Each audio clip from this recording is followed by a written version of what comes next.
Memang belum keluar ya?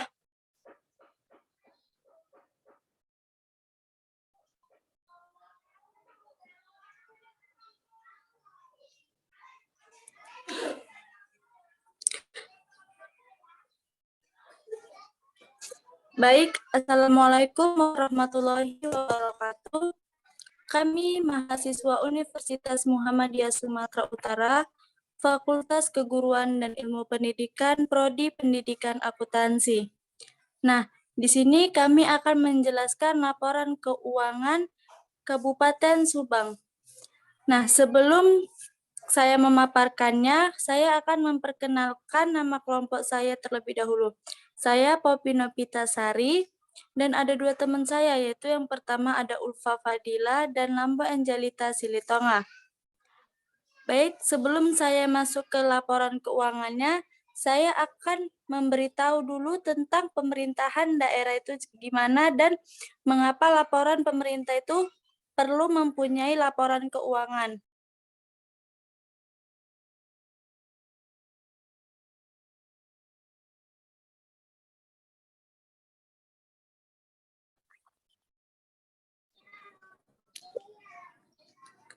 Nah, jadi setiap pemerintah daerah, baik itu yang ada di tingkat provinsi, kabupaten, dan kota, memiliki kewajiban untuk menyampaikan laporan pertanggungjawaban keuangan daerahnya secara berkala. Laporan bertanggung jawab, laporan pertanggungjawaban keuangan ini disusun sesuai aturan yang berlaku untuk dinilai apakah berhasil atau tidak dalam menjalankan tugasnya. Analisis laporan keuangan merupakan salah satu media atau cara yang dimaksudkan untuk melihat dan menilai kinerja pemerintah dalam mengelola keuangannya, di mana analisis laporan keuangan merupakan kegiatan untuk menginterpretasikan angka-angka dalam laporan keuangan sebagai dasar pengambilan keputusan ekonomi, sosial, dan politik. Analisis laporan keuangan ini berfokus pada laporan keuangan yang memanfaatkan sesuai teknik analisis untuk mengetahui dan memahami isu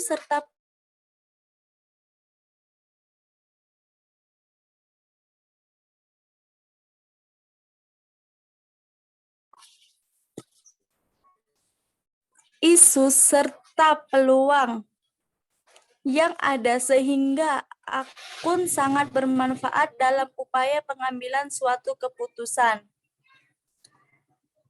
Nah, selanjutnya pelaporan keuangan ini bertujuan untuk menyediakan sejumlah data dan informasi yang memiliki kebermanfaatan bagi orang-orang yang berkepentingan maupun masyarakat pada tentunya dalam mendorong prinsip-prinsip akuntabilitas seperti informasi tentang jumlah sumber daya keuangan yang digunakan dalam kegiatan pelaporan dan hasil yang diperoleh. Selain itu, laporan juga berguna dalam rangka proses pembuatan keputusan baik itu dalam bidang sosial, politik, dan ekonomi, karena dapat memberikan berbagai informasi mengenai sumber pengalokasian dan penggunaan sumber daya keuangan. Dalam rangka menjaga kualitas dan kredibilitas sebuah laporan keuangan, maka kegiatan analisis ini membutuhkan teknik atau cara tertentu yang tepat supaya kegiatan analisis ini dapat berguna bagi para pemangku kebijakan dan mengambil keputusan, yaitu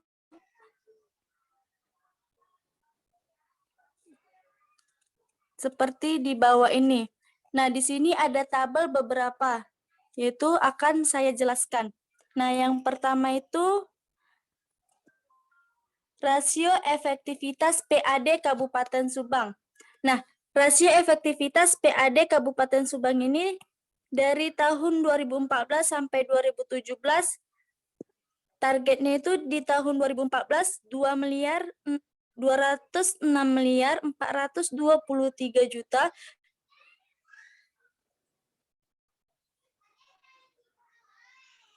25.875 rupiah. Realisasi PAD-nya 262.619.476.630 rupiah. Persentasinya 127,22%. Nilainya sangat efektif. Nah, di tahun 2015 targetnya lebih tinggi daripada tahun 2014, yaitu target di tahun 2015 281 miliar 201.689.946 rupiah. Realisasi PAD-nya 314 miliar 47.989.351 rupiah. Persentasinya 111,68%. Nilainya sangat efektif. Nah, di tahun 2016 targetnya lebih meningkat lagi dari 2 tahun yang lalu. Maka target di tahun 2016 ini senilai 326 miliar 15.455.956 rupiah. Realisasi PAD-nya 360 miliar 621.220.370 rupiah. Persentasinya 110,61%. Nilainya sangat efektif. Nah, di tahun 2017 targetnya lebih tinggi lagi, yaitu senilai 549 miliar 468.089.021 rupiah. Realisasi PAD-nya 581 miliar 810.550.070 rupiah. Presentasinya 105,89% dan nilainya sangat efektif. Nah, seperti yang kita ketahui, maka target dari tahun ke tahun itu makin meningkat. Di tahun 2014 dia menurun dan 2015 lebih meningkat lagi sehingga 2017 makin meningkat. Dan presentasinya itu juga meningkat. Selanjutnya rasio efisiensi PAD Kabupaten Subang anggaran 2014 sampai 2017.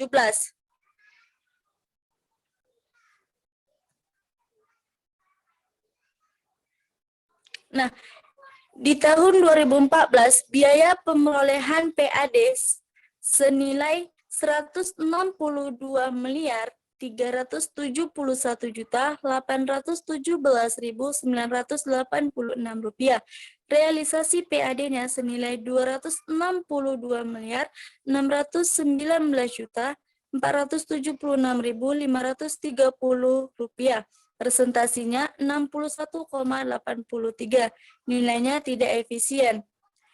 Di tahun 2015, biaya pemerolehan PAD-nya senilai 215 miliar 869.694.978 rupiah.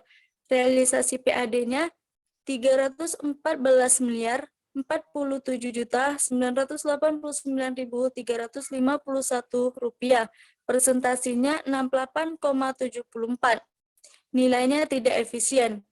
Di tahun 2016, biaya pemerolehan PAD-nya sebesar 301 miliar 991.911.754 rupiah. Realisasi PAD-nya sebesar 360 miliar 621.220.370 rupiah. Persentasinya 83,73. Nilainya tidak efisien. Dan di tahun 2017, biaya pemerolehan PAD-nya sebesar 228 miliar 133.011.195 rupiah. Realisasi PAD-nya sebesar 581 miliar 810.550.070 rupiah. Persentasinya 39,21. Nilainya kurang efisien.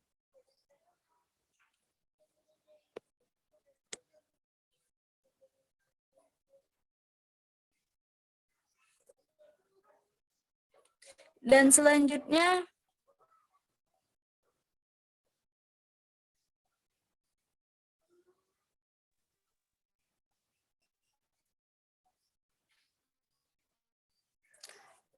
Dan selanjutnya ada rasio pertumbuhan Kabupaten Subang anggaran 2015 sampai 2017. Di tahun 2015, total belanja atau PN sebesar 2.114.483.423.167 rupiah. Total belanja atau PO sebesar 2.169.100.504.872 rupiah. PN dikurang PO sebesar 54.217.081.705 rupiah. Persentasinya kurang lebih dari 2,5%. Di tahun 2016, total belanja atau PN sebesar 2.296.396.564.685 rupiah. Total belanja atau PO sebesar 2.114.883.423.167 rupiah. PN dikurang PO sebesar 140.513.141.518 rupiah. Persentasinya sebesar 7%. Dan yang terakhir di tahun 2017, total belanja atau PN sebesar 2.552.774.730 rupiah. Total belanja atau PO sebesar 2.296.596.685 rupiah. PN dikurang PO sebesar 239.854.210.045 rupiah. Persentasinya sebesar 10,6%. Baik, selanjutnya akan dipaparkan oleh teman saya, Ulfa Fadilah.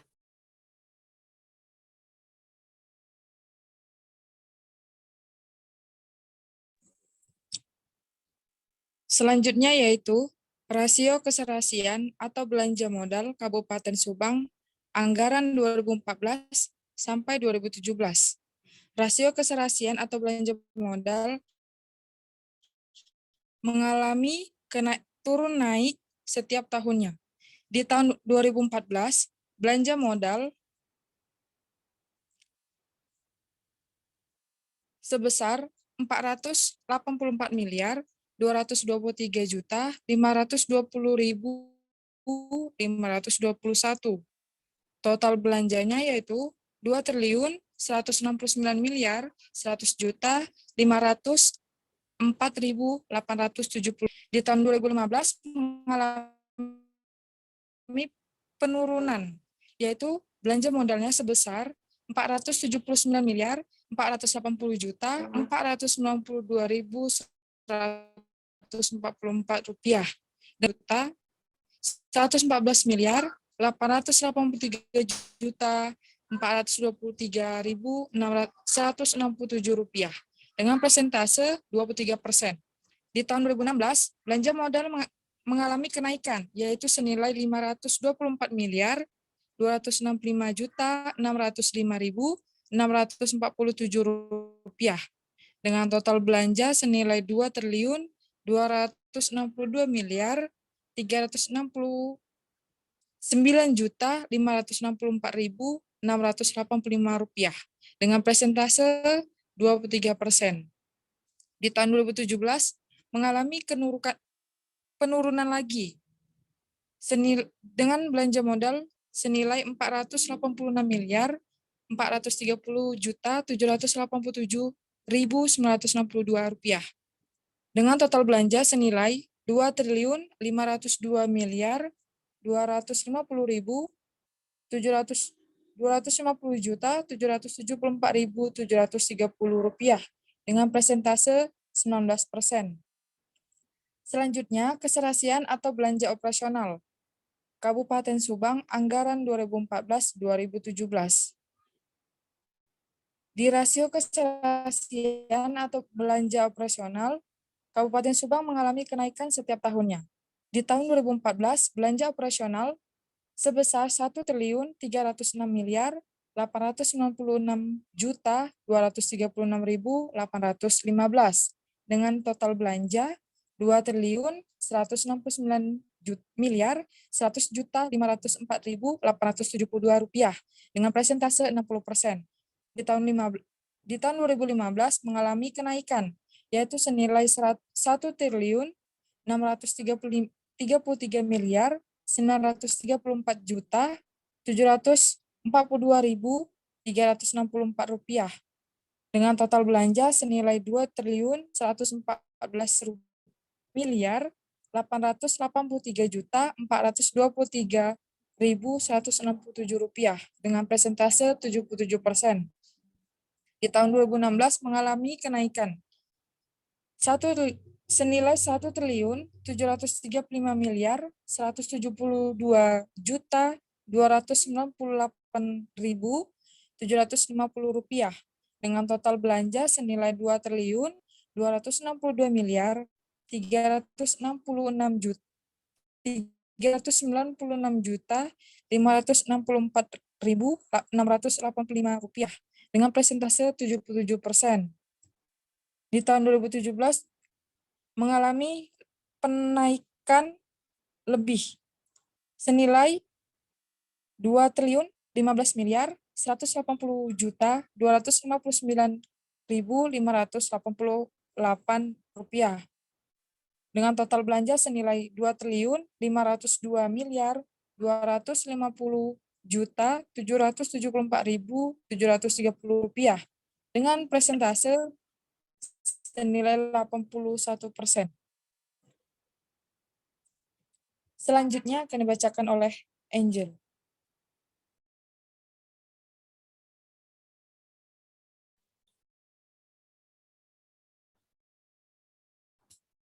Saya akan melanjutkan membaca tentang rasio kemandirian PAD Kabupaten Subang. Nah, di tahun 2014,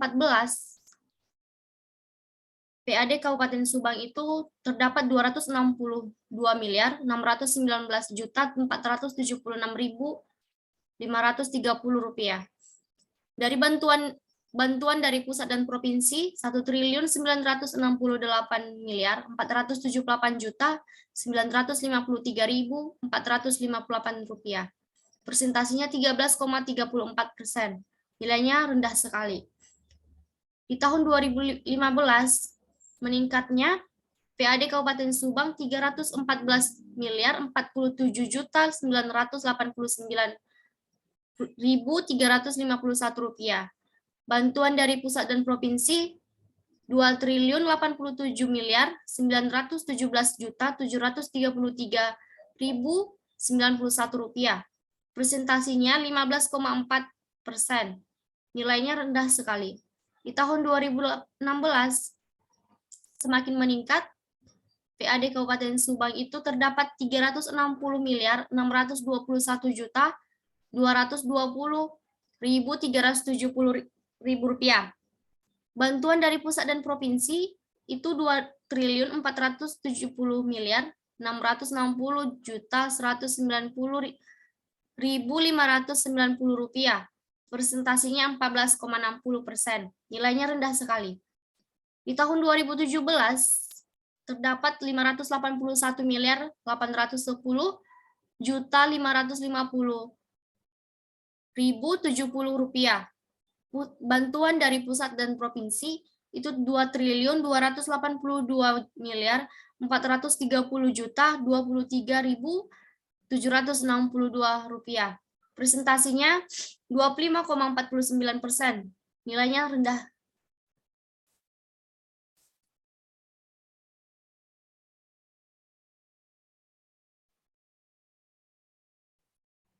Selanjutnya, kesimpulan dari hasil presentasi kami ini terdapat berdasarkan dari analisis data yang diuraikan sebelumnya, maka dapat diambil kesimpulan bahwa kinerja keuangan pemerintah Kabupaten Subang pada tahun 2014 hingga 2017 berdasarkan rasio kemandirian keuangan daerah dapat dikategorikan rendah sekali.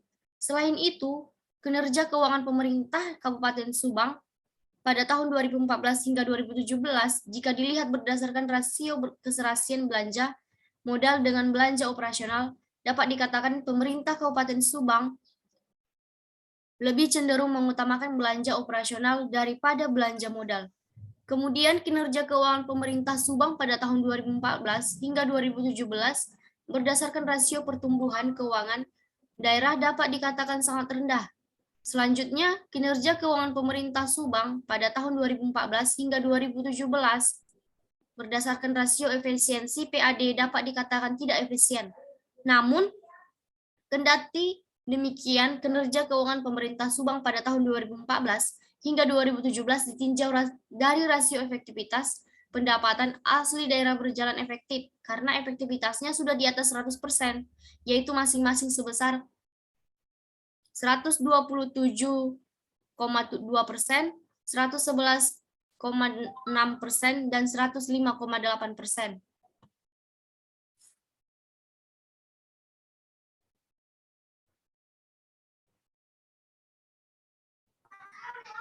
Baik, sampai sini pemaparan kami. Kami sudahi. Wabillahi taufiq wal hidayah. Wassalamualaikum warahmatullahi wabarakatuh.